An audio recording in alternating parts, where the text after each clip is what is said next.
Greetings, it's Maxo Diddley here, and today I'm going to be showing you how to validate a phone number using JavaScript. So let's get right into it. Firstly, we are going to make a function called function, validate phone number, and then phone number is going to be the one parameter we pass into it.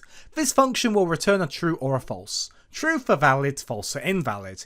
We will be covering both mobile phone numbers and landline phone numbers in this tutorial. Obviously, you can remove the landline part or remove the mobile phone part depending on your program, and you can customize it for whatever country you want. Firstly, we are going to be removing any white space from the string containing the phone number we want to validate. So, you might be thinking, okay Max, this kind of makes sense. We do phone number equals phone number dot replace whatever this means and then nothing.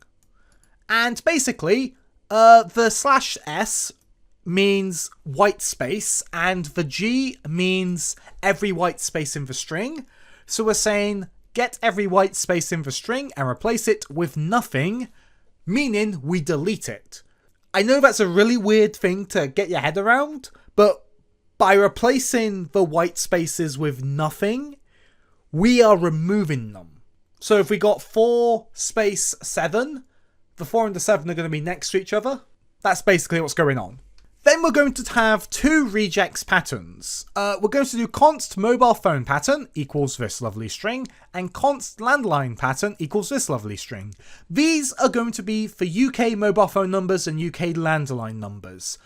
You can replace these with any regex you want, but I'll be doing UK mobile phone number and UK landline number. You can even remove the landline if you don't want to do landline, but some people still use them as of filming this tutorial, so it's good to include it.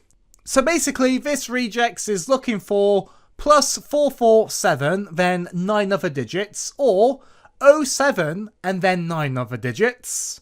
And the landline regex is looking for O followed by 9 other digits. Super basic stuff.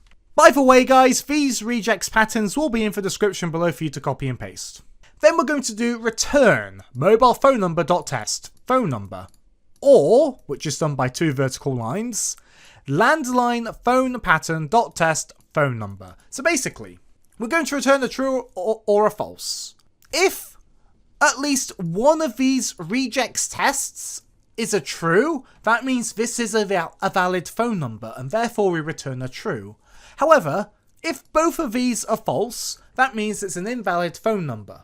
If both of these return true for some reason, we also get a true overall. Our phone number only has to pass one of these checks for this to be considered valid. So to call this function, you can do console.log validate phone number and then put in the number you want to validate as a string. I am going to be calling this function many times to test a wide variety of data. One last thing.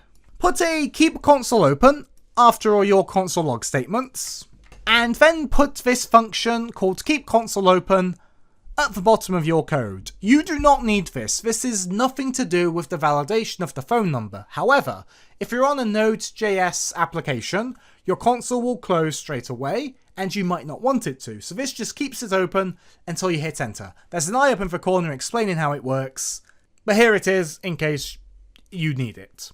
It'll also be in the description below for you to copy and paste. With all of that, let's hit play. And we get a bunch of trues and falses. So let's analyse these one by one. Well, the first number is clearly a landline number, and the second number is also a landline number. The third number is trying to be a mobile number, but it doesn't include the plus before the 44, so it's considered invalid. The next number is a mobile phone number because it's 07 to start with. Plus 44 for the next number, that makes it valid. It's the international code for the UK. Then we've got 3 falses. One because it's too short, another because it's literally just a bunch of 6 9s, and another one because it's too long.